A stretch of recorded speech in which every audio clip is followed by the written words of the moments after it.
ചുമമരുന്ന് കഴിച്ചു കുട്ടികൾ മരിച്ച സംഭവത്തിൽ മരുന്ന് നിർമ്മാണ കമ്പനിയുടെ ഉടമ അറസ്റ്റിലായി. കോൾഡ്രിഫ് ചുമമരുന്നിന്റെ തമിഴ്നാട്ടിലെ ശ്രീഷൻ ഫാർമസ്യൂട്ടിക്കൽസിന്റെ ഉടമ രംഗനാഥൻ ഗോവിന്ദനെയാണ് മധ്യപ്രദേശ് പോലീസ് അറസ്റ്റ് ചെയ്തത്. ബുധനാഴ്ച അർദ്ധരാത്രിയോടെ ചെന്നൈയിൽ നിന്നാണ് മധ്യപ്രദേശ് പോലീസ് സംഘം രംഗനാഥൻ ഗോവിന്ദനെ കസ്റ്റഡിയിലെടുത്തതെന്നാണ് വിവരം. കോൾഡ്രിഫ് ചുമമരുന്ന് കഴിച്ച് 20ഓളം കുട്ടികളാണ് മധ്യപ്രദേശിൽ മാത്രം മരണമടഞ്ഞത്. രാജസ്ഥാനിലും സമാന രീതിയിൽ മരണം സംഭവിച്ചിരുന്നു. സംഭവത്തിനു പിന്നാലെ കോൾഡ്രിഫ് മരുന്ന് നിർമ്മാണ കമ്പനിക്കെതിരെ പോലീസ് അന്വേഷണം തുടങ്ങി.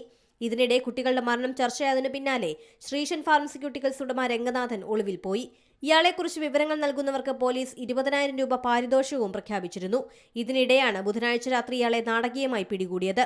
രംഗനാഥനെ പിടികൂടാനായി ഒക്ടോബർ 5-ാം തീയതി മുതൽ മധ്യപ്രദേശ് പോലീസ് സംഘം ചെന്നൈയിൽ തിരച്ചിൽ ആരംഭിച്ചിരുന്നു. ഇയാളുടെ വീടും വാഹനങ്ങളും പോലീസ് നിരീക്ഷണത്തിലായിരുന്നു. തുടർന്നാണ് ചെന്നൈയിൽ നിന്ന് പ്രതിയെ കസ്റ്റഡിയിലെടുക്കുന്നത്. മനഃപൂർവ്വമല്ലാത്ത നരഹത്യ, മായം ചേർക്കൽ, കുട്ടികളുടെ സുരക്ഷയ്ക്ക് ഭീഷണിയുണ്ടാക്കി തുടങ്ങിയ കുറ്റങ്ങൾ ചുമത്തിയാണ് കേസെടുത്തിരിക്കുന്നത്. കസ്റ്റഡിയിലെടുത്തതിന് പിന്നാലെ രംഗനാഥനെ കാഞ്ചീപുരത്തെ മരുന്ന് കമ്പനിയിൽ എത്തിച്ച് തെളിവെടുപ്പ് നടത്തി. കേസുമായി ബന്ധപ്പെട്ട സുപ്രധാന രേഖകളും അന്വേഷണ സംഘം കണ്ടെടുത്തു. National desk, Zee Malayalam news. ഏറ്റവും പുതിയ വാർത്തകളും വിശേഷങ്ങളും വിരൽത്തുമ്പിലറിയാൻ സീ മലയാളം ന്യൂസ് എല്ലാ ഡിജിറ്റൽ പ്ലാറ്റ്ഫോമുകളിലും ലഭ്യം.